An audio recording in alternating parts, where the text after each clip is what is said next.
1, which are the towns of Camden and Rockport.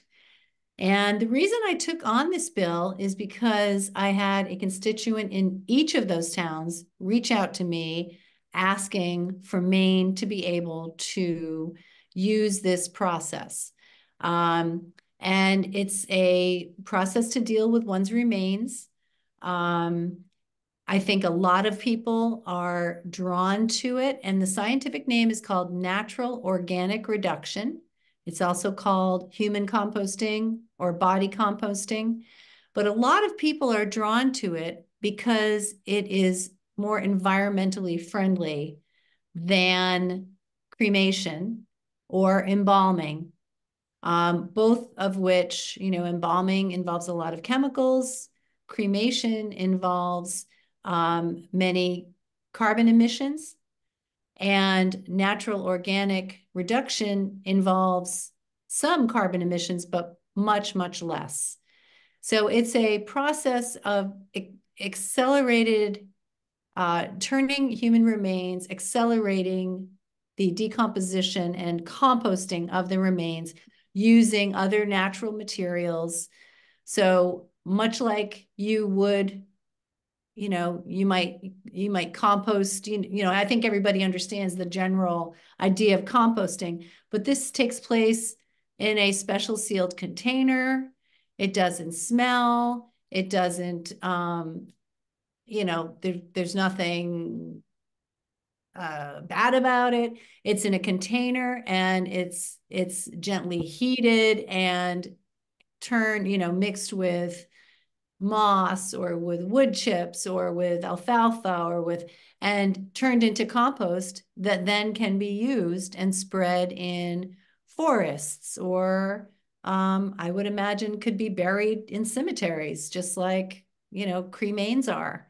But it can be used to help regenerate the earth. And meanwhile, it doesn't have and such an environmental impact. So it's something, that farmers have been doing for a long, long time with their livestock. It's kind of nothing new. It's just, it's kind of it's a new way to do it. It would be a new industry doing it. It has passed in several states already where they are already doing it.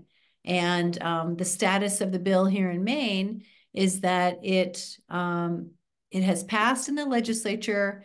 It had a fiscal note on it, which means it was going to cost some money. The Maine CDC will be the ones administering this program, and they needed a person to be able to do it. But kind of stuck with it over the summer, and I realized that we in the legislature had given the CDC several positions already last year. So in talking with them further, they realized that they've got a full-time person who can do it. So there will be no fiscal note, no cost to the state, and that should come off pretty soon. That needs to be amended and taken off the bill, and that should happen by the middle of the month, and then it will go to the governor for signing, and then it will officially be a law. That's great. That's really great. Yeah. So what would the process look like? Like, you would, instead of going to a funeral home, your body would go to one of these facilities. Is that? Funeral homes still take bodies that are going to be cremated. So I imagine that, when I talk to funeral directors and consumers for affordable funeral care and things like that, they were not opposed to it. They were in favor of it. They feel like they want to offer us all choices for the end of life. So, a body would go to a funeral director. I suppose once these facilities are up and running, maybe it could go directly to a facility, but I don't think, it's just another way of doing it, just like cremation is, but rather than going to a crematory and, being burned at high temperatures and emitting lots of gas into the air, the body would be processed with other natural things and turned into compost that then loved ones can take and spread on trees, or there are special parks and things like that in other states. And I imagine that compost possibly could also go to green burial grounds, like you brought up before. And so the difference between a green burial ground and natural organic reduction is, natural organic reduction is a method, and a green burial ground is a resting place. And as I understand it, what people look to do in the green burial grounds is to not have, just to naturally have a body wrapped in muslin and put into the ground. So I don't know whether they'd be open to taking composted remains or not, but it seems to me like it would be a very good fit. And I have some people locally in my area who have reached out to me who are looking for land to do a green burial area. So because I also sell real estate, so that's why they're looking to me for that. Can you hear us, Vicki? Yes, I'm ready for any questions. Yeah. Okay, I just had a question. So recently I've been doing research about, different options, and I'm a deaf doula and do end of life stuff, and came across, well, actually it was Jen here at the library, but how in Mid-Coast Maine, there's a water crematory, which is similar in that it doesn't have a lot of harmful emissions like regular cremation. But I guess my question is, what would the timing be on the kind of cremation that you're talking about? Like, how long would the process be? Right. It's not a cremation. It's organic reduction or composting, and it is a few months. Okay, that's what I was curious about. Like, yeah, so it's not like most, organic things don't happen quickly generally. Right. So. Yeah. Yeah. And if you take a look at Washington, there's a company there called Recompose. They are doing it there. There's another one, and I can't remember the name of that one, but Recompose, they were really the first ones to start offering this in this country. And, there's a lot of information on that site, just really about, the whole process. But, I just looked at it that I heard from several constituents who wanted this option. I don't see any downside to it. And I feel like the more choices people can have and the more freedom they can have to do with what they want at the end of their life is better. So that's why, I got involved in it. And that's one of the things that's kind of fun about the legislature is, I had no idea what it was. And you have to start looking into it and figuring it out and talking to people. And so it's been an opportunity for me to learn about all this stuff too. Yeah. So once the bill gets passed, once it gets signed by the governor, then nothing can happen until there's like an actual company that would come in and like recompose that. Right. Yes. When the governor signs it, it will become law. And then it provides an opportunity for companies to do it because it will not be against the law. Right. I just watched, there was a death symposium. Can't remember where it was out of, but Recompose did a panel, and they were saying that in some, it varies state by state, but in some states you can, like your loved ones can come and get some, it's basically dirt, compost, and, plant a shrub or,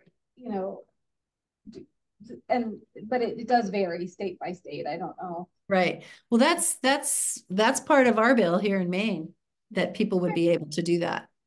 That's really nice. Yeah. So they were, in essence, they would have the ability to, just like when there was a cremation, to take and put where it, speaks to them, and it would be all organic, and which is, I think, wonderful and necessary. So thank you. Yes, Exactly. Oh, you're welcome. You're welcome. Yeah,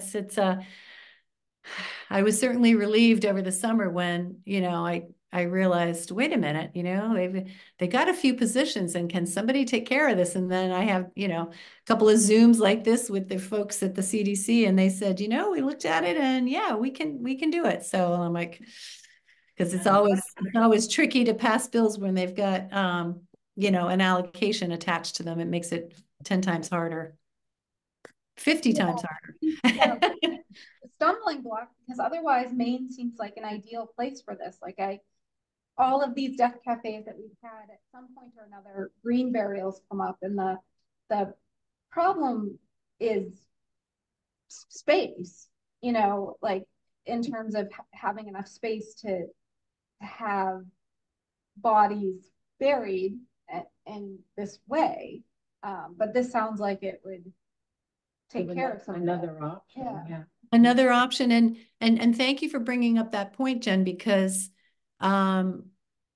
a town councilor, I think it was Gorham, reached out to me, when I was still trying to solve the funding part of this. And he said, do you think that this is going to go through? Because we are really interested in this in our town because we have run out of burial places. And, it, as a state, we always have to make tough choices. And, certainly the legislature, that's what it's all about. A lot of times you're choosing between, two things that are both necessary. And, it's necessary that we have places for people for their final resting places. But look how, as a state, we really need housing for people who are alive now. Right. And, and I know in this area, even it's at a premium, and the whole state. And so maybe this is an option that people will think more about, because they'll realize that, they're actually going to nurture the soil, and they're not, taking up space that we desperately need for families to have homes. I have another question because you had mentioned that you talked with some funeral homes. And I'm just curious because, the funeral industry over the years has become a big money making thing where things used to be a lot less simple. And I'm just curious, like you said, they were all on board with it as another option, but like, would they be making money off of it? Or do you have a sense of that? Because that seems to be a big thing for a lot of funeral homes that I've worked with, certainly. So I'm just curious where that would, economically, like where does this Right. fit Well, in? it will be a business. I mean, and when Yep, you look when you look at Recompose, it will be a business. yep, I think they try to have, very affordable options for sure. And it's it's said to be more affordable than either cremation or embalming. So that's good. But it will be a business, and people in yeah, business, right. A lot of unknown too, right? right, New sort right. of industry, and unless it happens, it's hard to know what. But I was just curious because when you said Yeah, they, no, it's a good question. you We know, also have a real need in the state for people to be going into this business because, that profession is aging out, and we have an older population. We're going to need people in the funeral care industry. I had another bill, because a constituent wanted to start a school of funerary. It was an associate degree school, but it didn't work, and she's going to be going to Vermont to do it.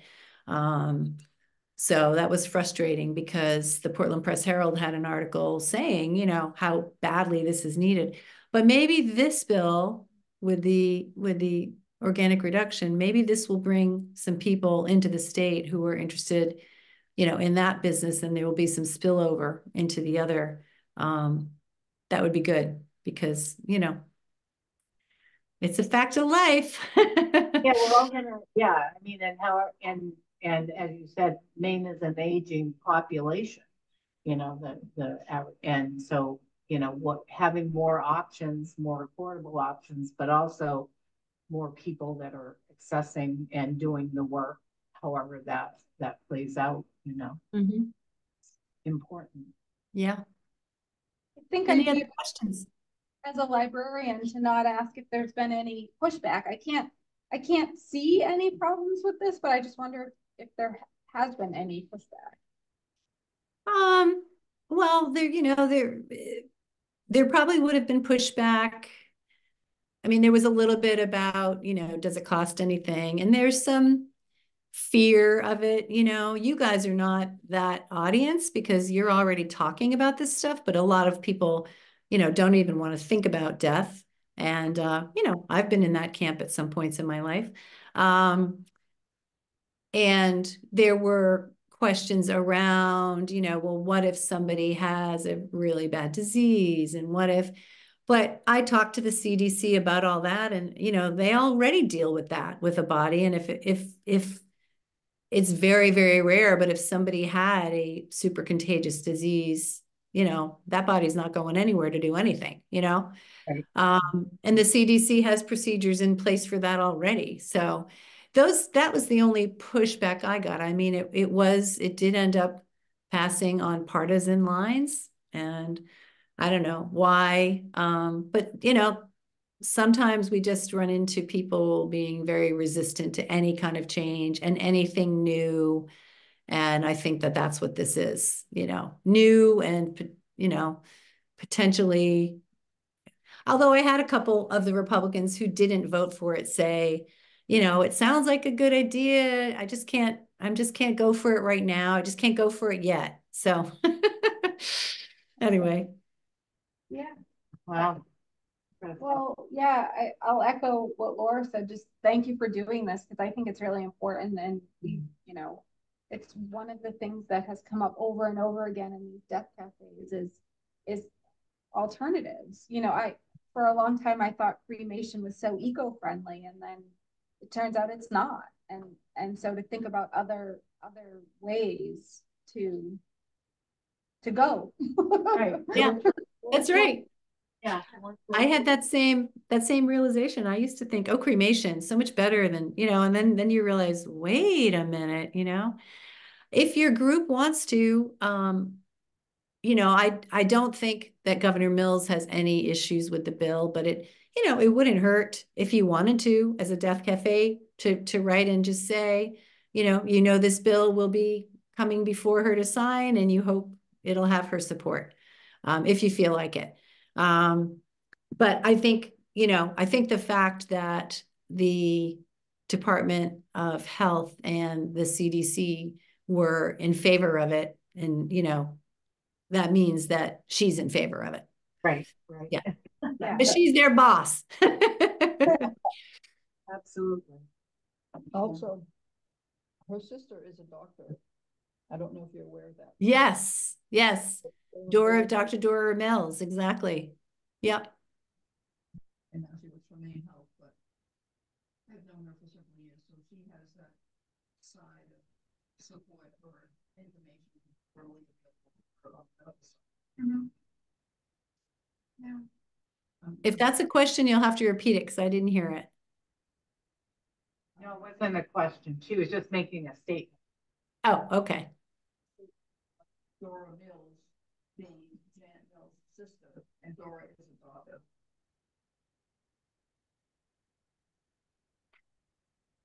I know if you die now and you want to be cremated, they have to postpone 48 hours before.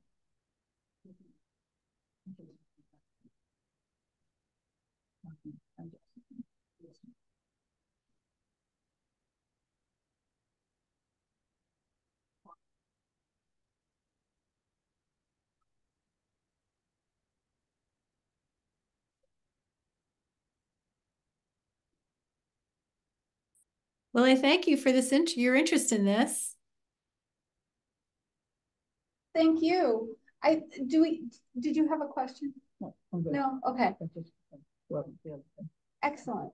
Thank you so much. Thank Vicky. you. This was Thank It's really my you. pleasure. Yeah, and thank you for doing this. Oh, sure. Well, it's my pleasure, and I'm glad to talk about it with you. I'm very involved in the gun safety legislation that we're, putting forward this week in the legislature. I'm the founder and the co-chair of our gun safety caucus. So I'm pretty deep into working on I'm introducing a suicide prevention bill tomorrow, and then we have a press conference in the morning. So it was nice to take a break from that and come and talk to you guys. I really appreciate it. And it's nice for me to think about this bill that I worked so hard on, and that it's hopefully in a couple of weeks we'll be on to the next thing and get signed and be done. So thank you. Thanks so much for this opportunity. Too, and we appreciate that too. Yes, so thank you. Okay. All right. Take care. Have a good night. Bye-bye. Bye-bye. All right. That was really interesting.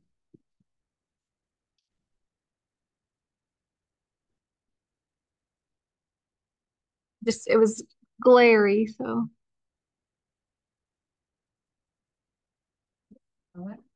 There you go. Really didn't hear anything on cost. Did you look up anything